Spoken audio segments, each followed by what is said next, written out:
তাদের আদেশ করেছো, যে নির্দেশ দিয়েছো, এই নির্দেশনামূলক যে কাজ করতে ভুলে যায়, এই ব্যাপারে লা তুআখিযনা, আল্লাহ তুমি আমাদেরকে পাকড়াও করো না, তুমি আমাদেরকে ধরো না।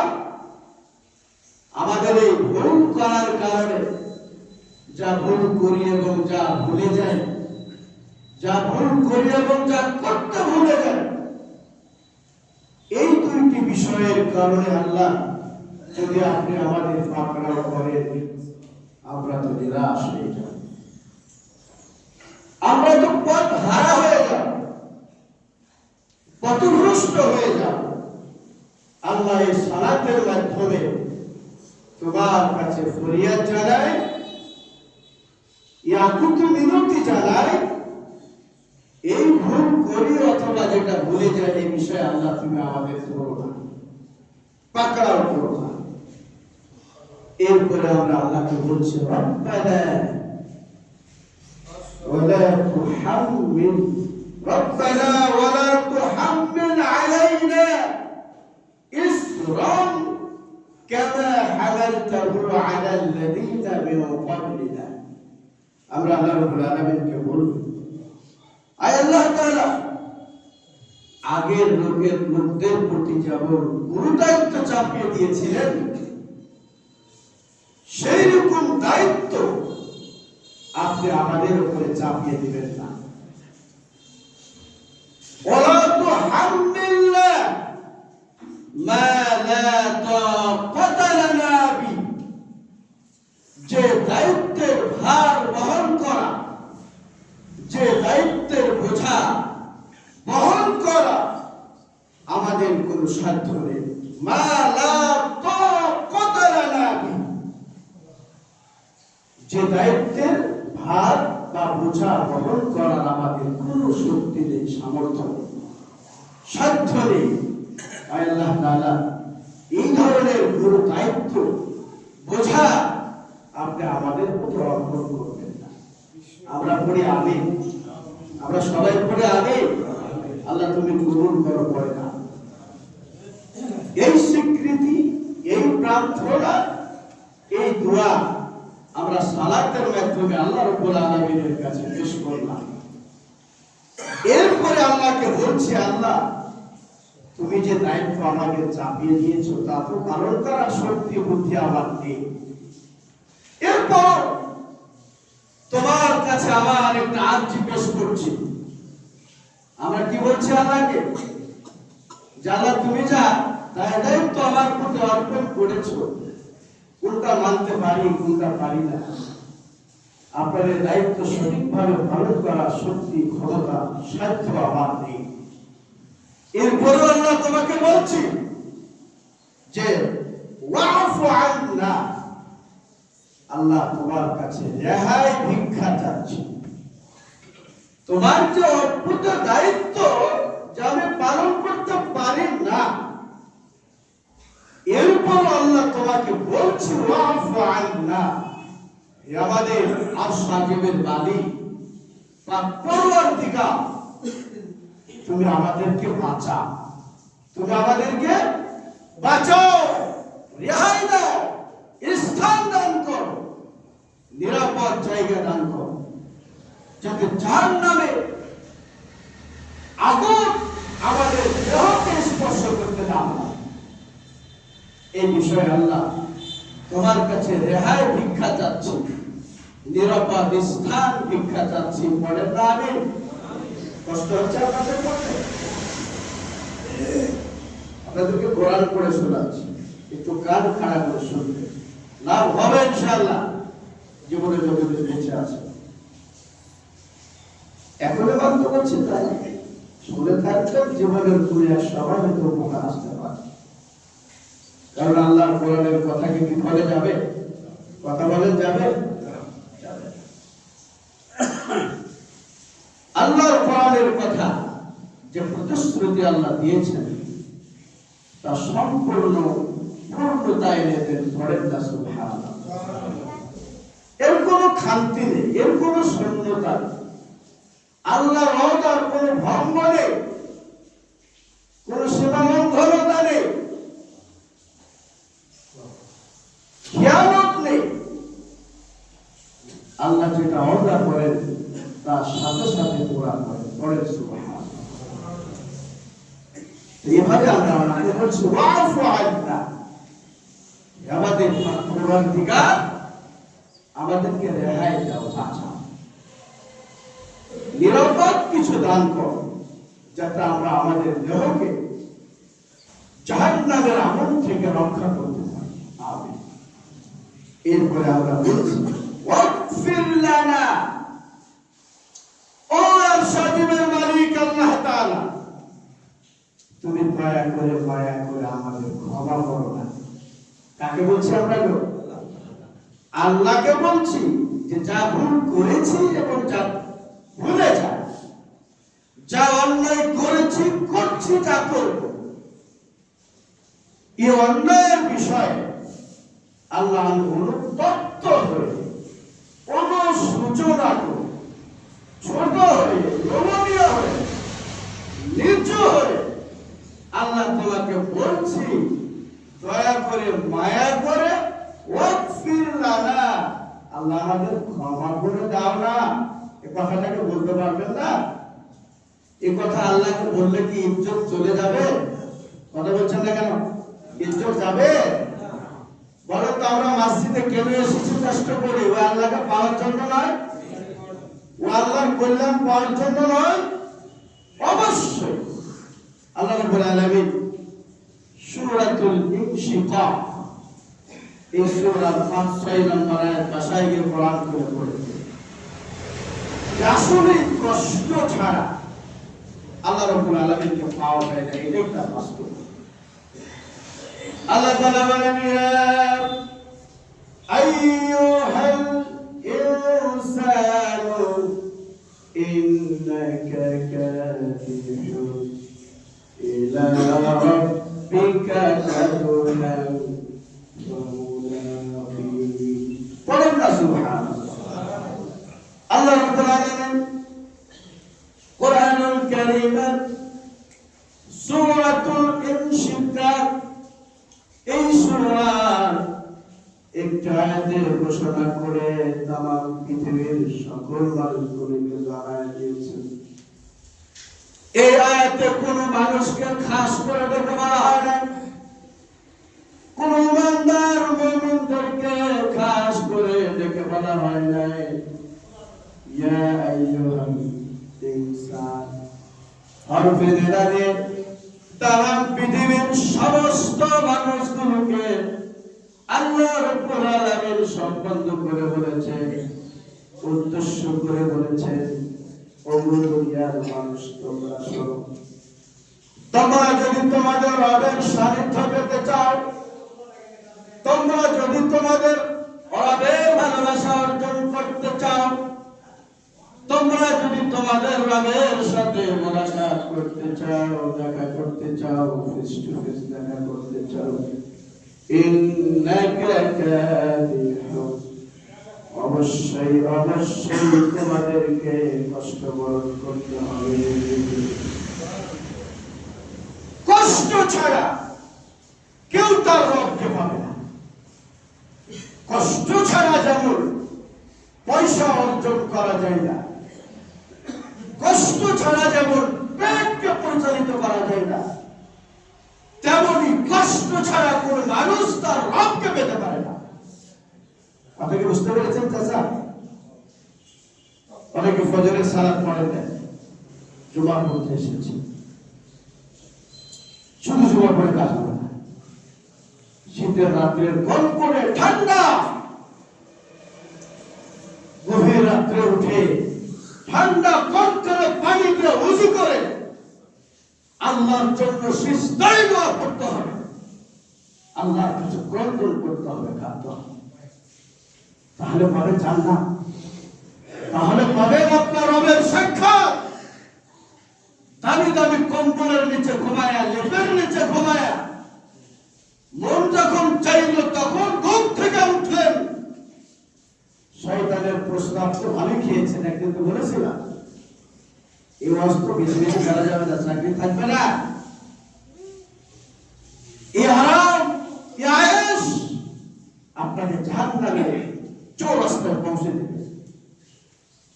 এই আরাম, এই আয়েশ এটা ক্ষণিকের জন্য, এটা করে আল্লাহকে আপনি পাবেন না। চাচা বুঝতে পেরেছেন? কথা আপনাদের খারাপ লাগছে? হাঁটু খাড়া করে যারা বসে আছেন ফেলে দেন, হাঁটু খাড়া করবে। তো হাত পা ল্যাংড়া যাদের আছে, সমস্যা ব্যথা যাদের আছে, যেমন বসলে শান্তি পাবেন তেমন বসবেন।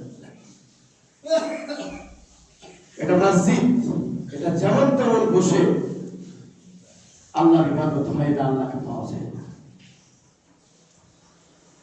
প্রধানমন্ত্রীর সামনে গিয়ে যেমন তেমন বসতে পারবেন আপনারা? পারবেন? ডক্টর ইউনূস যদি আপনাদের আহ্বান করে সাক্ষাতের জন্য যেমন তেমন পোশাক পরে যেতে পারবেন? যেমন সেমন বসতে পারবেন? পারবেন না। বলেন তো, মন্ত্রীর মন্ত্রী কে? বিচারকের বিচারক কে? এই পৃথিবীর সবচেয়ে বড় মন্ত্রী কে বলেন তো? আল্লাহ। তাহলে সাধারণ একজন মানুষের সামনে যদি আমরা ভদ্রতা বজায় না রেখে বসতে পারি না, তাহলে ওই আল্লাহর সামনে যে আল্লাহর কাছে মাথা নত করতে এসেছি, রাসূল কারীম সাল্লাল্লাহু আলাইহি ওয়াসাল্লামের ভাষা অনুযায়ী ডাইরেক্টলি আল্লাহর সাথে কথা বলতে এসেছি, ডাইরেক্টলি আল্লাহকে দেখা করতে এসেছি, আল্লাহর সাথে মোলাকাত করতে এসেছি। মসজিদে ওখানে যেমন সময় বসে থাকতাম, যেমন সময় পোশাক পরে আসবেন, একরকম আসলেই হল। যে পোশাক পরে আপনি মাঠে কাজ করেন, সে পোশাক পরে চলে আসে। এটা শিষ্টাচারিতা নেই, একটু ভদ্রতা নেই। এখানে এসেছে আল্লাহর সঙ্গে কথা বলতে। আল্লাহ তাআলা বলছেন ওয়াসজুদুল্লাহ, সুবহানাল্লাহ বলবেন। আর একটু আস্তে করেন সুবহানাল্লাহ। আল্লাহ বলছেন বান্দা তুই সিজদা কর আর তোর রবের নিকট করতে হবে। বলেন না সুবহানাল্লাহ। তাহলে আল্লাহকে কোথায় পাওয়া যায়? মসজিদে পাওয়া যায়। যত সিজদা করবেন তত আল্লাহকে নিকটে পাবেন। পৃথিবীর যে কোনো প্রান্ত থেকে আল্লাহ রাব্বুল আলামিনকে আহ্বান করবেন, পাবেন। আল্লাহর দয়া পাবেন, আল্লাহর মায়া পাবেন, আল্লাহর করুণা পাবেন, আল্লাহর সহযোগিতা পাবেন। কিন্তু অতি সন্নিকটে পাওয়ার মাধ্যমে হচ্ছে সালাত। বলেন না সুবহানাল্লাহ। এই জন্য আল্লাহ বলছেন বান্দা ওয়াসজুদ, নত হ, সিজদা কর। সিজদা করলেই অকতারিব আমি আল্লাহ আমাকে পেয়ে যাই। সুবহানাল্লাহ। এত বড় নিয়ামতপূর্ণ ইবাদত আমরা ছাড়তে পারি? বলেন পারি? যে দু একজন সালাত পড়ে ওরা বলছে হুজুর পারি না, আর যারা ছেড়ে দেয় এর মধ্যে কথা বেরোয় না। কি বলি আপনাকে, কি ভাষা দিয়ে বোঝাই? আমরা মিম্বারে যখন দাঁড়িয়ে কথা বলি, আপনাদের কল্যাণে কথা বলি, তখন আপনারাই পারবেন না। কড়া ভাষায় কথা, চড়া ভাষায় কথা, এত গরম বস, তো গরম বসটা কেন দিল? আল্লাহ তো বলেছেন বান্দা ইবাদত কর। যখন আপনি ইবাদত করলেন না, যখন নাফরমানি করলেন, তখন আল্লাহ আপনার জন্য ডান্ডা বেড়ির ব্যবস্থা করে রেখেছেন। ভালো কথাই যে শোনে না, তারা মন করে একটু দেওয়াই না। এর ব্যবস্থা আমরা কে করে দিয়েছেন? আল্লাহ করে দিয়েছেন। আল্লাহ বলছেন তোরা তো জাহান্নামে পোড়াবো, এরপরে তোরা বলা হবে হামিমান, ফুটন্ত তপ্ত কর পানি পান কর। এই পানি যখন মানুষ পান করবে, যখনই এই অপরাধীরা, সালাত বর্জনকারী ব্যক্তিরা এই জাহান্নামের ফুটন্ত পানি পান করবে, খাবে, পান করার সাথে সাথে তাদের পেটে যত প্রকারের নাড়ি ভুঁড়ি অঙ্গ প্রত্যঙ্গ শাখা প্রশাখা আছে সব করে পচে পিছনের রাস্তা দিয়ে বের হয়ে যাবে। বলেন না নাউযুবিল্লাহ। কথাটা কি বানিয়ে বললাম? হাফেজ সাহেব যারা আছেন বানিয়ে বললাম? কথাটা কার? আল্লাহ কি করবেন? যারা সালাত পড়ে যে আল্লাহর পথে চলেন, তখন এ কথা মনে হবে, কেন সালাত পড়লাম না গো, কেন আল্লাহর পথে চললাম? গত জুমায় আপনাদের বলেছিলাম, ফারিহু বিল হায়াতিদ দুনিয়া ওয়া মাল হায়াতুদ দুনিয়া ইল্লা মাতাউল গুরুর। আল্লাহ আফসোস করে বলছেন, বান্দা তুই তো দুনিয়াতে অনেক খুশি হয়েছিস, অথচ আমার হায়াতুদ দুনিয়া, বান্দারে বান্দাটা দুনিয়াটা তোর জন্য কিছু না, তবে ইল্লা মাতাউল গুরুর, এখানে কিছু মায়া মহব্বত আছে, কিছু শান্তি, কিছু প্রেম প্রীতি আছে, কিছু আনন্দ, কিছু উল্লাস আছে, সামান্যতম, এতটুকু সামান্যতম প্রেম প্রীতি ভালোবাসা আনন্দ উল্লাস নিয়ে তুমি পরকালকে হারিয়েছ। পরকালের তুলনায় দুনিয়াটা কিছুই, বলেন কিছুই না। একটা পিঁপড়াতে পুরুষ করে কামড় দেয়, কতক্ষণ কষ্ট পান আপনারা? একটা মশাতে পুরুষ করে কামড় দেয়, কতক্ষণ কষ্ট পান?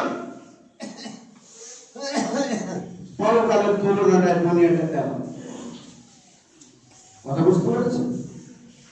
রাসূল কারীম সাল্লাল্লাহু আলাইহি ওয়াসাল্লাম বলেছেন, লাউ কানাতিদ দুনিয়া তা'দিলু ইনদাল্লাহ বাউদাতান। রাসূল কারীম সাল্লাল্লাহু আলাইহি ওয়াসাল্লাম বলেছেন, একটা মশা বা মাছির নানা সমপরিমাণ মূল্য যদি এই পৃথিবীর আল্লাহর কাছে থাকতো, কোন কাফের বেঈমানের বাচ্চাকে, যারা আল্লাহকে মানে না, সার্বক্ষণিক আল্লাহর বিরুদ্ধে আচরণ করে, এই ধরনের বেদম নোংরা কোন ব্যক্তিকে আল্লাহর নবী বলেছেন এক ঢোক পানি পান করতে দিতেন না আল্লাহ তাআলা। এই জন্য বেঁচে আছেন আর আপনার মাধ্যমে খাচ্ছেন। যে হাত দিয়ে আল্লাহর ইবাদত করেন না, কিন্তু যে সে হাতকে ব্যবহার করছেন, নিচু থেকে ভাত উঠানোর সময় হাতটা যদি আল্লাহ তাআলা এভাবে আটকে দিতেন, বা এভাবে উঠে এভাবে আটকে দিতেন, ইবাদত না করলে পেটের ভিতরে ভাত যাবে না। বলেন তো, কি ইবাদত না করে থাকতো? ও যুবক ভাই, চাচা, আরে ভাই এখানে তো মাথা মোটা ভারী সোনা, মসজিদে বেরোলে তার কিছু না, হুজুরকে দেখে হুক্কা কাটে আরো বেশি করে, হুজুর যেন আরো ওয়াজ ঠিক মতো দেয়, আর সরল লজ্জার পড়ে। আপনার লেগে গেল সর্বোপরি মসজিদে টিমলে বসে থাকবো, একটু হাঁটাহুটা করবো না। এমনি তো আপনারা বললেন হুজুরের পরে পরে ভাত খেয়ে গেলে ভুড়ি মার, হাঁটতেও না দেন, ভুড়িটা কমবে বা ঠিক। আবার যার যেদিন পানি মাছ মাংস ছাড়া ভাত খেলে আপনারা ভাত পাঠান না। তারপর বেগুনের দাম 5 টাকা 7 টাকা কেজি, বেগুন ভরে পাঠাবে, হুজুর খেলে মাছ মাংস বডি হলে বেগুনই পাঠান, তাও পাঠান। আবার মনে করেন যে একদিন হুজুরের ভাত খাওয়া পানি একটু ভালো মতো না দিলে হুজুরে আবার কি বল? তো সব সমস্যা আপনারাই করছেন। আবার আপনারাই মুখ করে বলেন করবো কি করবো, বলেন তো কি ভাষায় আপনাদের বৈষম্যতা কেন আসছে? বিড়িটা খাইলে তো একটু লজ্জা সরব করে খাওয়া। কালকে যে আমার সামনে বিড়ি খেয়েছে, ওটা আমার চোখে চোখে ঘুরতেছে, আর ওর চোখের সাথে যদি আমার চোখ পড়ে যেতে আসে না, হুজুর আমাকে নাম ধরে ক্যারিয়ার দেখছে বিড়ি খেতে, এই কথাটা বলবেন আপনারা? যে হুজুর তো আমাকে গতকাল বিড়ি খেতে দেখেছে, আমাকে দিল, আমার প্রতি ঘূর্ণিঝড় পার করে দিল। একটু বিড়িটা যদি খাওয়াই লাগে, একটু গোপনে খাইয়ে দিলে হুজুরের চোখে না পড়ে, আর আপনার যদি এটা না মনে করেন যে হুজুর আমারই দিল, একটু সাবধান বলতে হবে সবাইকে, একটু সাবধান হবে। পরকালের সকল ব্যবস্থাপনা, সুখময় ব্যবস্থাপনা হচ্ছে ভালো লোকদের জন্য, অন্যায়কারী কোন লোকদের জন্য ভালো ব্যবস্থাপনা, বলেন ভালো ব্যবস্থাপনা নেই। সুতরাং আমরা আল্লাহকে বলছি যে আফু আন্না, আল্লাহ তুমি আমাদের রেহাই দান করো, ওয়াগফির লানা। ও আরশাদের মালিক, তুমি তো জানো আমরা গুনাহগার, তুমি তো জানো আমরা ভুল করে থাকি, তুমি তো জানো আমরা অন্যায় করেছি, তবে এই মুহূর্তে তোমাকে বলছি আল্লাহ, অন্যায় যা করেছি, ত্রুটি যা করেছি, ভুল যা করেছি, এখন থেকে তাওবাতুন নাসুহা করলাম, যে তওবার করার কোনো তওবা থাকে না।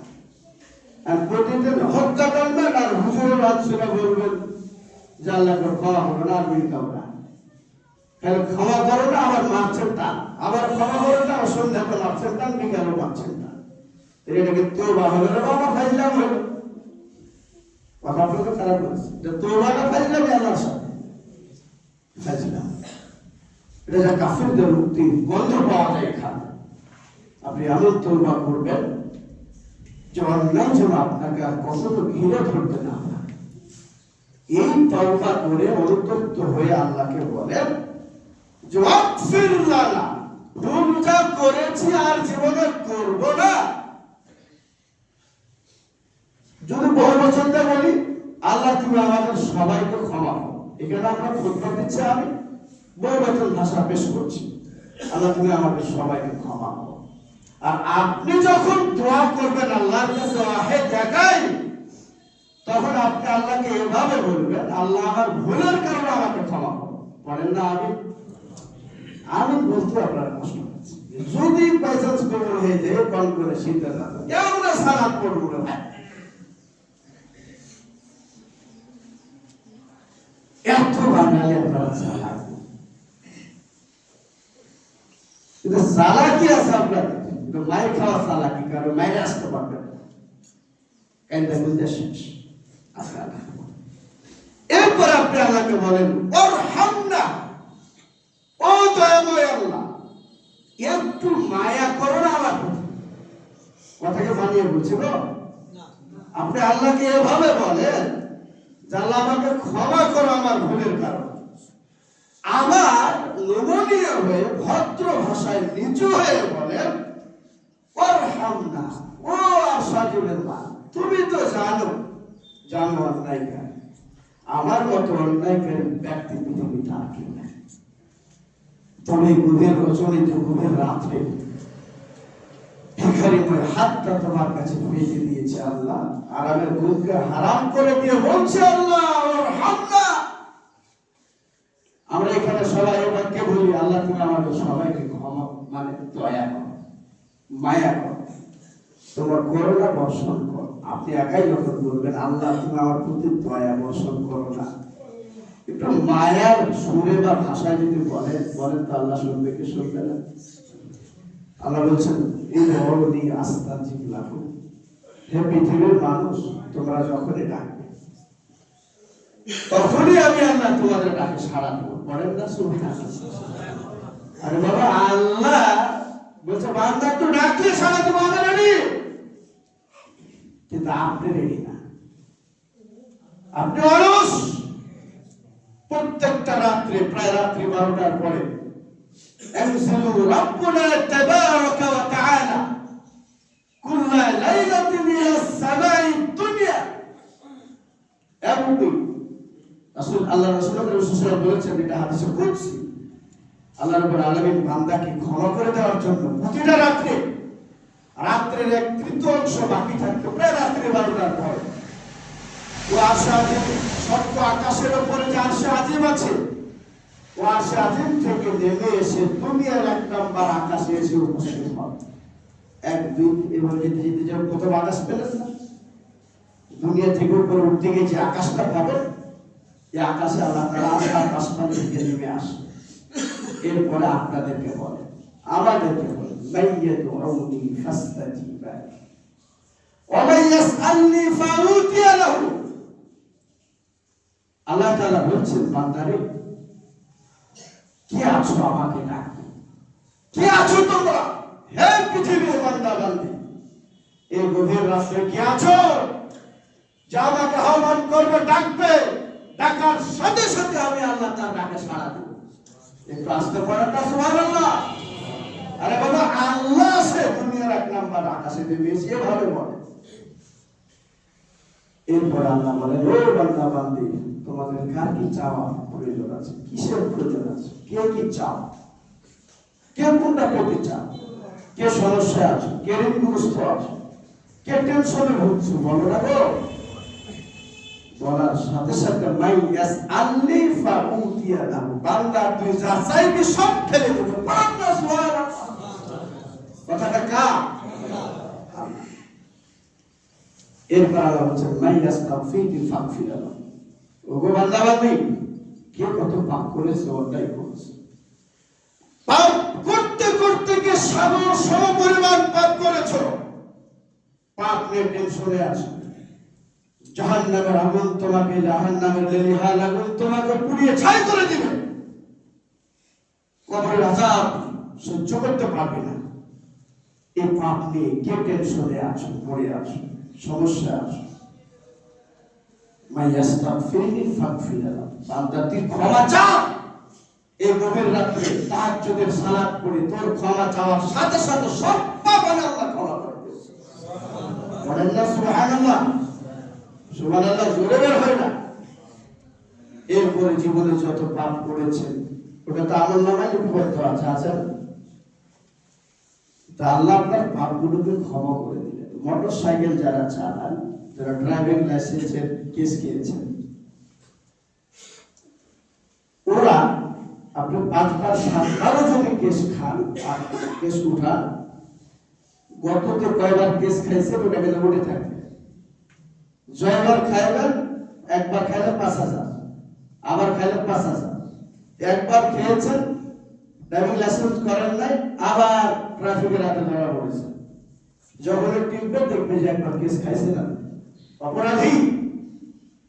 তো বলে বেটা তুই যে একবার কেস খাইছিস, এটা ড্রাইভিং লাইসেন্স বানাসনি কেন? তাহলে একবার কেস খায় 5,000 দিয়েছে, আবারও তার জেল কিন্তু মিটে নেয়, ওই জেল আছে। তখনকার 5,000 আর এখনকার রিসেন্টলি 5,000, দেন 5,000 10,000, যেটা আমি খাইছি 10,000 টাকা লাগছে আমার। তো আল্লাহর সিস্টেমটা এমন নয়। কেস খেয়েছেন, অপরাধী হয়েছেন, আল্লাহর কাছে ক্ষমা চেয়েছেন, আল্লাহ ক্ষমা করে দিয়েছেন, পড়েন সুবহানাল্লাহ আলহামদুলিল্লাহ। কিন্তু এরপরেও ওই যে ড্রাইভিং লাইসেন্সের মধ্যে কেসটা আছে না, কেসটা লেখা আছে ফেরেশতাদের হাতে। আল্লাহ বলছেন তুই যখন ক্ষমা চাইলি তোর ক্ষমা করে দিলাম, তবে তোর যে পাপগুলো গচ্ছিত আছে পাপগুলোকে নেকি দিয়ে বদলায় দিলাম। পড়েন না সুবহানাল্লাহ।